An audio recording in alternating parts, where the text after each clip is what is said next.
Master Observer Gray's hands shook as he stared at the readings on his screen. He blinked his large, silver eyes several times, but the data remained the same. After 30 years of planetary surveys, he had never seen anything like this. "Shipmaster," he called out, his voice trembling. "You need to see this." The shipmaster walked over, his protective suit making soft whirring sounds with each step. The entire survey vessel maintained conditions that most civilized species found comfortable: cool, low gravity, and minimal radiation. Outside their ship, the planet they orbited was anything but comfortable. "What have you found?" the shipmaster asked, leaning over Gray's shoulder. "Life signs," Gray whispered. "But that's impossible. This is a death world class 12. The shipmaster's breathing quickened. Every student of planetary science knew the classification system. Class 1 worlds were paradise planets, perfect for settlement. Class 5 worlds needed some terraforming but were manageable. Class 8 worlds were considered dangerous and required special equipment to visit. Class 12. Those were death traps. Planets so hostile that even automated equipment had trouble surviving. "Show me the data," the shipmaster ordered. Gray pulled up the readings. The planet below them, third from its sun, was a nightmare by galactic standards. Its gravity was crushing, nearly twice what most species could tolerate. The atmosphere was thick with oxygen, a highly reactive and dangerous gas. Temperature swings of over 40 degrees were common, and the surface was battered by storms that dropped acid water from the sky. But that wasn't the worst part. The planet teemed with aggressive life forms, massive creatures that ate each other, tiny organisms that could kill with a single bite, plants that actively defended themselves with poison. "Look at this," Gray pointed to a particular reading. "Radio signals. Complex ones, thousands of them, coming from all over the planet's surface."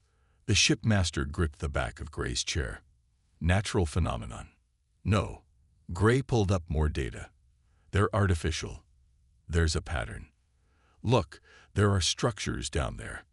Cities, roads. They've even sent primitive vehicles into orbit." "Impossible," the shipmaster whispered. "Nothing could evolve intelligence in those conditions. The radiation alone." Gray zoomed in on one of the cities. The image showed tall buildings, vehicles moving in organized patterns, and most shockingly, beings walking around in the open air. No protective suits, no environmental shields. They were just living there. "They're called humans," Gray said, pulling up the preliminary data his sensors had gathered. "And this isn't just their colony world. This is where they evolved. They call it Earth." The shipmaster stepped back, his protective suit whirring louder as its systems compensated for his increased stress. "Send an emergency signal to the council. Highest priority." "Already done," Gray confirmed. "But there's more." He pointed to another set of readings. "They're advancing quickly. These signals here, they're working on faster-than-light travel theories. They've already sent primitive craft to their moon and the next planet out. They're going to achieve galactic travel capabilities soon." The shipmaster stared at the beautiful but deadly blue-green world below them. From up here, it looked peaceful, but the readings told the truth. It was a world that would kill most galactic citizens in minutes. And its people were about to join galactic society. "How?" the shipmaster asked, more to himself than Gray. "How did they survive there? How did they build a civilization in conditions that would kill any normal species?" Gray looked up at his commander, his silver eyes wide with wonder and fear. What if they don't know they're not normal? What if to them, we're the strange ones? The shipmaster turned away from the viewport, his movements stiff. "Continue monitoring. Record everything. The council will need all the data we can gather." He paused at the door. "And Gray, mark this planet as an extreme hazard. Not because of the conditions, but because of what kind of species it must take to consider this hell their home." As the shipmaster left, Gray turned back to his screens, watching the beings called humans go about their daily lives on their lethal world, completely unaware that they had just terrified the galaxy's greatest minds. Senior researcher Blue couldn't believe what she was watching through the observation drone's feed. Her team had been monitoring human behavior for 3 standard weeks now, and each day brought new horrors. "They're doing it again," her assistant called out. "The morning ritual." Blue turned her attention to the main screen. A group of humans was moving at high speed along a paved path. They were breathing heavily, their bodies covered in their own secretions as they willingly exercised in the crushing gravity. "They call it jogging," Blue noted in her report. "They do this for entertainment." The observation post, hidden in orbit using the latest cloaking technology, had been carefully chosen to monitor a typical human settlement called a suburb.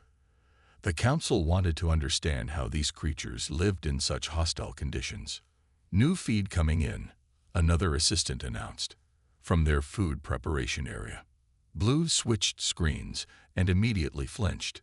A human was deliberately adding capsaicin compounds, literal chemical irritants, to their food. These same compounds were used as defensive weapons by some of the galaxy's most dangerous predators. Yet here was a human, casually sprinkling it on their meal while humming a tune. "Mark that as another example of their poison resistance," Blue said, trying to keep her voice steady. "And update the threat assessment." The threat assessment was already longer than any Blue had ever written. Humans didn't just survive their death world. They seemed to enjoy its most dangerous aspects. They went outside during acid rainstorms, carrying small protective shields they called umbrellas, as if that was perfectly normal.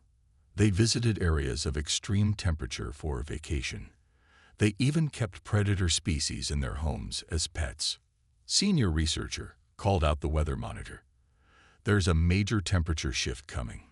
Blue watched as the temperature in the observation zone dropped 15 degrees in a single planetary rotation. The humans simply added layers of insulation they called clothes and continued their activities. A few small humans even went outside to play in the frozen acid water that fell from the sky. "Update from the cultural team," her assistant said. "They've been analyzing their entertainment broadcasts. The humans make up stories about meeting aliens." Blue brought up the cultural report on her screen. As she read, her eyes widened. They think they're the weak ones. Their stories are about aliens being stronger and more advanced than them. She leaned back in her chair, trying to process this information. These creatures, who could survive radiation levels that would kill most species, who ate poison for pleasure, who treated extreme gravity as normal. They imagined themselves as the physically inferior species. "New activity in Zone 3, the observation officer reported. Blue switched feeds again. A group of humans was responding to a dangerous situation. A fire had broken out in one of their dwellings. Instead of evacuating the area, as any sensible species would, human emergency workers ran into the burning building. They moved through heat that would kill most galactic species, carrying out others who had been trapped. Their protective gear shouldn't be able to handle those temperatures, Blue's assistant noted. "Those aren't environmental suits," Blue replied quietly. "They're just wearing thick clothes and carrying oxygen tanks." The room fell silent as they watched the humans battle the fire. Not a single one died, despite conditions that should have been lethal. After it was over, the emergency workers simply got back in their vehicles, ready to do it all again if needed. Blue started her daily report to the council with shaking hands. How could she make them understand what they were seeing? These humans weren't just surviving on a death world. They had mastered it so completely that they didn't even realize how incredible they were. "Correction to previous threat assessments," she wrote. "The true danger is not that these humans have survived their environment. The true danger is that they have no idea how strong they actually are." Council Leader White paced back and forth in the great chamber, his protective suit struggling to keep up with his agitated movements. Around him, the emergency session of the Galactic Council was in complete chaos, something that hadn't happened in over 300 years. "Order," he shouted, his voice echoing through the chamber. "We must maintain order." The chamber slowly quieted. 200 representatives from across the galaxy turned their attention to the central platform. The massive screens behind White showed images of Earth and its inhabitants, along with their latest achievement, a successful test of their first faster-than-light engine prototype. The humans have broken the light barrier, White announced, though everyone had already seen the data. Their entry into galactic society is no longer a distant concern. It is now an immediate crisis. Master Observer Gray stepped forward, his silver eyes reflecting the blue glow of the data screens. "If I may speak, Council Leader." White nodded. At least Gray had actually seen these humans up close. "The humans' achievement is remarkable," Gray began, "but perhaps we are overreacting. They show no signs of aggressive intent." "No signs," a representative interrupted.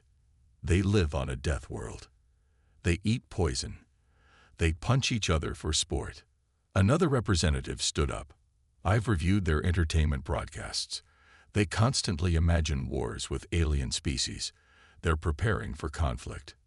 Gray tried to speak again, but more voices joined the chaos. "Their bodies can withstand radiation that would kill us. They sleep through dangerous temperature changes. They can break bones and just heal them. They let their young play with predator species." White raised his hands for silence. "We have all seen Senior Researcher Blue's reports. These humans are unlike anything we have encountered before. But now, look at this." He gestured, and new images appeared on the screens.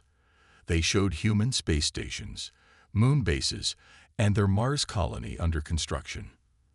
"They are expanding," White continued. "They took a planet we classified as uninhabitable, and they're building homes on it. They call it challenging, but manageable."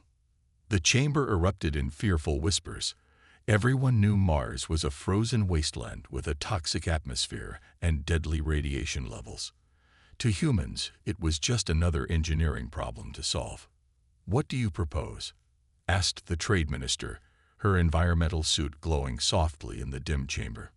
White took a deep breath. "We must act now, before they fully master faster-than-light travel. We must contain them." "Contain them." Gray stepped forward again. "With all due respect, Council Leader, how?" "They survive conditions that would kill our strongest warriors.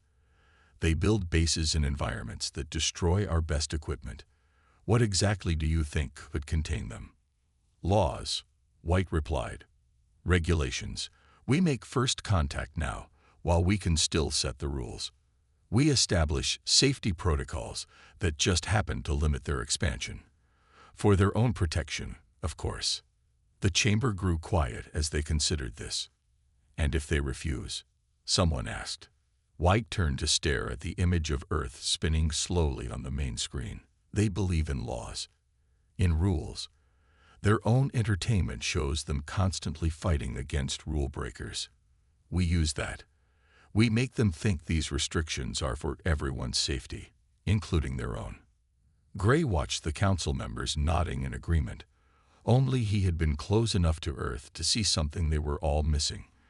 In every human story about being restricted, about being contained, about being held back by rules and regulations, the humans always broke free.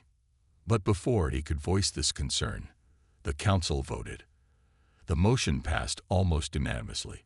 They would make first contact with humanity, not with open arms, but with chains disguised as safety protocols. As the chamber emptied, Gray stayed behind, staring at the images of Earth. He wondered if the council truly understood what they were doing. They weren't containing a threat. They were challenging humanity to break free. And if there was one thing humans were good at, it was overcoming challenges. Ambassador Green stood before the mirror, checking his environmental suit for the 100th time. Everything had to be perfect for humanity's first contact with galactic civilization.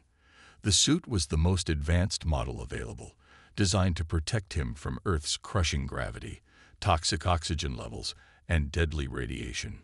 "Final systems check complete," his assistant reported. "The suit will keep you alive for up to 6 hours in Earth conditions." Green nodded, trying to hide his nervousness. The Council had chosen him for this mission because of his diplomatic experience, but nothing in his career had prepared him for meeting beings who considered a death world comfortable. The landing site had been carefully selected, a place humans called Geneva.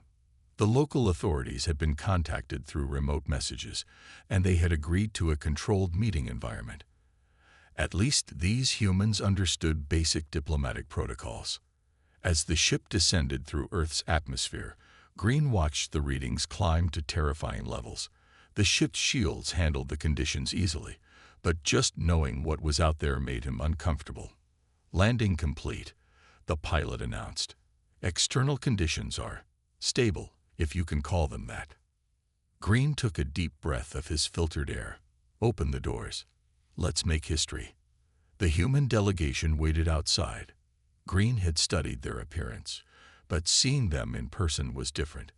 They stood naturally in the brutal gravity, their bodies entirely exposed to the toxic atmosphere. Some even had their heads uncovered, letting the deadly solar radiation touch their skin. "Welcome to Earth," one of them stepped forward, smiling. Green's translator rendered the words perfectly. "I'm the Secretary General of the United Nations." Green moved carefully in his suit, very aware of the lethal conditions surrounding him. "Greetings. I am Ambassador Green of the Galactic Council. We come in peace and with great interest in your world." The meeting proceeded better than expected. The humans were polite, curious, and showed no signs of the aggressive behavior the Council feared. They asked intelligent questions about galactic society and seemed excited about joining the larger community. Then everything went wrong. Green's suit gave a sudden warning beep. He glanced at his readings and felt his heart stop. The gravity compensators were failing. "Is everything all right?" the Secretary General asked, noticing his distress. "My suit," Green managed to say as the crushing weight of Earth's gravity began to press down on him. Malfunction. What happened next would change galactic society forever. Instead of backing away from the failing suit, which might explode or release toxic gases, the humans rushed forward. They moved with incredible speed and strength, catching Green as his legs gave out under Earth's gravity. "Medical team," the Secretary General shouted. But the humans didn't wait. Working together, they quickly identified the suit's problems.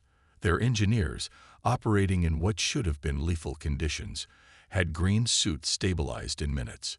One of them even held him up with one arm while working on the suit's systems with their other hand, showing casual strength that would have required powered armor for most species. "There," one of the engineers said. "That should hold until you can get back to your ship. The gravity compensators were overheating. We redirected the power flow." Green stood there, supported by beings who could survive conditions that had nearly killed him in seconds. But instead of using their strength to threaten or dominate, they had helped without hesitation. Back on his ship, Green wrote his report to the Council with shaking hands. The Council needed to know the truth about humans. Yes, they were incredibly strong and resilient by galactic standards. But more importantly, their first instinct upon seeing a stranger in danger was to help. "Recommendation," he wrote. "Abandon containment plans. These humans don't need to be restricted. They need to be understood. They are not just survivors of a death world. They are protectors who have mastered their harsh environment, not to dominate, but to help others." He attached the video of his rescue, knowing it would shock the Council. Let them see the truth. Humanity's strength wasn't what made them special. It was how they chose to use it. Captain Smith stood at the viewport of humanity's first faster-than-light ship, the Explorer, staring at what the Galactic database called a garden world. Behind him, his crew whispered among themselves, trying to make sense of what they were seeing. "This can't be right," his science officer said, checking the readings again. "The atmosphere is too thin. The gravity is barely 40% of Earth's. The radiation shielding from their magnetic field it's like tissue paper compared to Earth's." "But the database clearly shows this is one of the most populated worlds in the galaxy," Smith replied, watching the gleaming cities below. Over 3 billion people live here. The explorer had been invited to visit this world as part of humanity's introduction to galactic society. The crew had expected to need special equipment to handle a more advanced world. Instead, they were all wearing gravity boosters to avoid accidentally jumping 30 feet in the air. "Captain," the communication officer called out. "Message from the surface. They're asking if our environmental suits are ready for landing." Smith looked down at his regular uniform and tried not to laugh. "Tell them we're fine, though we might need some weights to keep us from bouncing around in their gravity." The revelation had been building over the past week as they visited different worlds. What humans considered normal, the galaxy considered extreme. What they thought of as pleasant conditions were terrifying to most species. Their landing party caused quite a stir. The local officials stayed behind thick environmental barriers, wearing protective suits. They watched in horror as the humans walked casually in conditions that would have killed most galactic species. "Your strength is remarkable," one official said through a speaker. "To move so easily in these conditions." Smith was about to explain that they actually needed help to move normally in such low gravity when an urgent message came through from Earth. "Captain," his communications officer called out, "you need to see this. The Galactic Council just found out about our Mars base." The local officials crowded around their screens as images of the Mars colony appeared. To Smith and his crew, it was a normal sight. The domed cities, the terraforming projects, the mining operations, but the aliens reacted as if they were watching a horror show. You built cities on that death world." One official stammered. "We classified Mars as uninhabitable. The radiation alone." "Oh, the radiation's not great," Smith admitted. "That's why we built the shields. The real challenge is the dust storms, but we figured out some good filtration systems." The silence that followed was deafening. "Captain," another official said slowly, "what exactly does humanity consider a challenging environment?" Smith thought for a moment. "Well, Venus is pretty tough. We're still working on how to build anything permanent on the surface. The pressure and heat keep crushing our equipment. Give us a few years, though. We've got some good ideas about floating cities in the upper atmosphere." The officials stared at him. One of them actually backed away. That evening, in his private quarters, Smith read through the Galactic database with new understanding. Everything clicked into place. Why the aliens always wore protective suits, why they treated humans with such caution, why they kept talking about safety protocols. A message from Earth's government popped up on his screen. They had just received the full galactic classification of habitable worlds. Earth wasn't just at the bottom of the list. It was classified as a death world so extreme that evolution of intelligent life there had been considered impossible. "Well," Smith said to himself, looking out at the alien city below, "I guess this explains why they were so surprised by the mountain climbing videos we showed them at the welcome dinner." He began drafting a report to Earth. Humanity wasn't weak or behind as they'd feared. They were basically the galaxy's heavyweight champions, living on a world that would kill most species in minutes. And they had done it so naturally. They never even realized how strong they were. The emergency alarms in the Galactic Council chamber wouldn't stop ringing. Council Leader White stared at the disaster reports flooding in from the Centauri sector. 3 colonies were facing complete destruction from an unexpected solar flare. Their sun had become unstable, bombarding the worlds with radiation levels that made evacuation impossible. "No rescue ships can approach," the emergency director reported. "The radiation levels are too high. They'll fry any ship's crew before they can reach the colonies." White felt the weight of 10 million lives on his shoulders. The colonists had less than 48 hours before the next, stronger flare would hit. Their shields wouldn't survive it. Then Master Observer Gray burst into the chamber. "The humans," he said, breathing hard. "They're already on their way." "What?" White turned to the main screen. Sure enough, 5 human ships were heading toward the Centauri sector at full speed. "Stop them. They don't understand the danger." "No," Gray said firmly. They understand perfectly. They just don't care. Look. The screen showed the interior of the lead human ship. The crew wasn't in environmental suits. Instead, they wore simple radiation gear that would be laughably inadequate by galactic standards. "This is Captain Smith of the Earth ship, Explorer," a transmission came through. "We've reviewed the situation. Our ships can handle the radiation. We're going in." The Council watched in horror as the human ships approached the danger zone. The radiation levels were now high enough to kill most species in seconds. Receiving transmission from Earth, the communications officer announced. They're sending more ships. They've called for volunteers for a rescue mission." "How many volunteered?" White asked. "All of them," the officer replied quietly. "They had to turn people away." The next hours became legend in galactic history. The human ships didn't just survive the radiation. They thrived in it. Their crews worked tirelessly in conditions that would have killed any other species, evacuating colonists to safety. When a station's power failed, 2 humans went outside their ship to fix it. They worked in space, exposed to direct radiation, protected only by what they called standard EVA suits.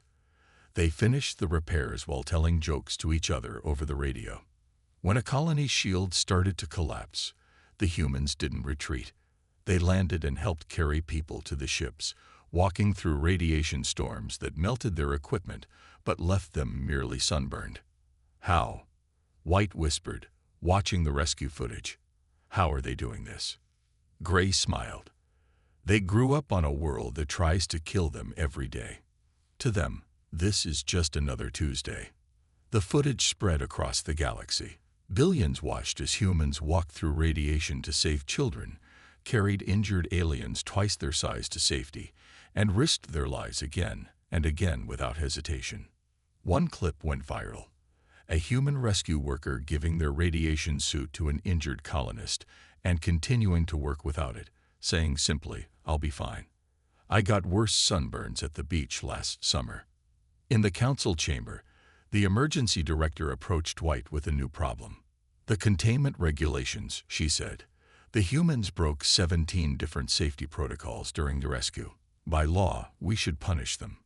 White looked at the casualty reports. Without the humans, 10 million would have died. With them, the death toll was 0. "No," he said firmly, "we're not punishing anyone." "But the regulations were wrong," White interrupted. "We tried to contain them because we were afraid of their strength. But look at how they use it."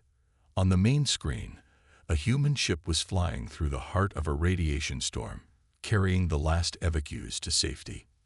The radiation was so strong it was visible as a purple glow around the ship. The ship's name was clearly visible: Explorer. White smiled. They didn't just explore space. They showed us what humanity truly is. Not monsters from a death world, but heroes who would walk through hell to save a stranger. 3 months after the Centauri rescue, the Galactic Council chamber looked very different. The environmental barriers between species had been removed. In their place stood a simple podium, built to Earth-standard gravity. Behind it, Captain Smith of the Explorer stood tall, still slightly amused by how the other species viewed humans with a mixture of fear and awe. The creation of the Emergency Response and Hazardous Environment Division is now complete, Smith announced to the gathered representatives. Earth has committed 30 ships and 10,000 personnel for immediate deployment. Council Leader White nodded from his seat. He still wore his environmental suit, but the fear in his eyes was gone. "And the training program?" "Already underway," Smith replied. "We're teaching other species how to operate in what they consider extreme conditions. Turns out, with the right equipment and training, many of them can handle more than they thought." The chamber buzzed with excited conversation. In just 3 months, humanity had transformed from a potential threat into the galaxy's greatest asset. Their ships now patrolled the most dangerous regions of space. Their scientists explored worlds others couldn't visit. Their engineers built safety systems that could withstand almost anything. "There's more," Smith continued. The Mars colony has agreed to host the galaxy's first extreme environment training center. Any species wanting to learn survival skills is welcome. A representative raised her hand. But Mars is a death world. How can we possibly train there? Smith tried not to smile. We've built special facilities that can simulate different gravity levels and atmospheric conditions. We'll start you in what you consider normal and work up from there. Baby steps. And Earth? Another representative asked. Will you host visitors there as well? Eventually, Smith nodded. We're building special visitor centers with reduced gravity and radiation shielding.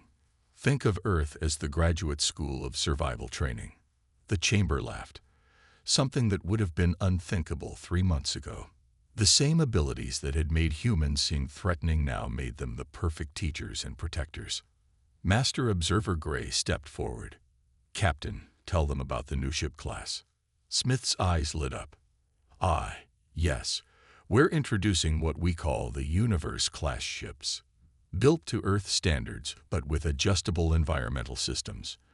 The crew areas can switch between different gravity levels and atmospheric conditions. This means mixed crews, humans working alongside other species, each in their comfort zone. White stood up. I remember when we first discovered Earth. We called it a death world and feared its people. He looked around the chamber.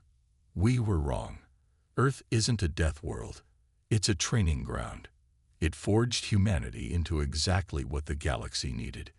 Beings strong enough to help others, brave enough to face any challenge, and kind enough to use their strength for the good of all. The chamber erupted in applause. Even species that had once voted to contain humanity now celebrated their presence.